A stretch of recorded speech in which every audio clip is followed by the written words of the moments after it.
മനസ്സിനു മറയില്ല, സ്നേഹത്തിനതിരില്ല, ഇനി നമ്മൾ പിരിയില്ല. We are friends.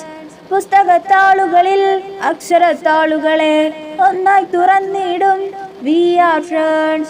ദുഃഖങ്ങളിൽ കൂടെ നിൽക്കാം, സ്വർഗങ്ങളെ സ്വന്തമാക്കാം.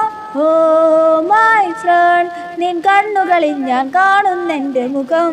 ഇത് കേൾക്കുമ്പോൾ നിങ്ങൾ വിചാരിക്കും ഞങ്ങളുടെ ക്ലാസ്സിലുള്ളത് എന്ത് സ്നേഹമുള്ള സൗഹൃദങ്ങളാണെന്ന്. പക്ഷെ ശരിക്കും അങ്ങനല്ല. എടെ ലൂസിയെ കുറിച്ച് മിക്ക എന്നോട് കുറച്ച് കാര്യങ്ങൾ പറഞ്ഞിട്ടുണ്ട്. എടി മിക്കയെ കുറിച്ച് ലൂസി എന്നോട് കുറെ പറഞ്ഞിട്ടുണ്ടടി. ആണോ? എന്നാ നീ ആദ്യം പറഞ്ഞു തുടങ്ങ. ആ നീതുമോളൊരു മണ്ടിയാണെന്നേ. അവളെ കുറിച്ചുള്ള മണ്ടത്തരങ്ങൾ ഇന്ന് അമൃത കുറെ പറയുന്നുണ്ടായിരുന്നു. നീതുമോളെക്കാളും മണ്ടി അമൃതയാ. അവളുടെ മണ്ടത്തരങ്ങൾ പറഞ്ഞ് ഞാനും നീതുമോളും ഇത് ഭയങ്കര ചിരിയായിരുന്നു. എന്നാ അതൊക്കെ എന്നോട് പറയടി. ഇന്ന് അമൃതയോട് കണ്ണാപ്പിയുടെ കുറച്ച് കുറ്റങ്ങൾ പറയാനുണ്ട്. എക്സാമിന് ഇവരെക്കാളും നല്ലോണം മാർക്ക് വാങ്ങി ക്ലാസ്സിൽ ടോപ്പ് ആവണം. ഇവരിങ്ങനെ വർത്താനം പറഞ്ഞ സമയം കളയട്ടെ. അല്ല പിന്നെ നിങ്ങളുടെ ക്ലാസ്സിൽ ഇങ്ങനെയാണോ ഗൈസ്?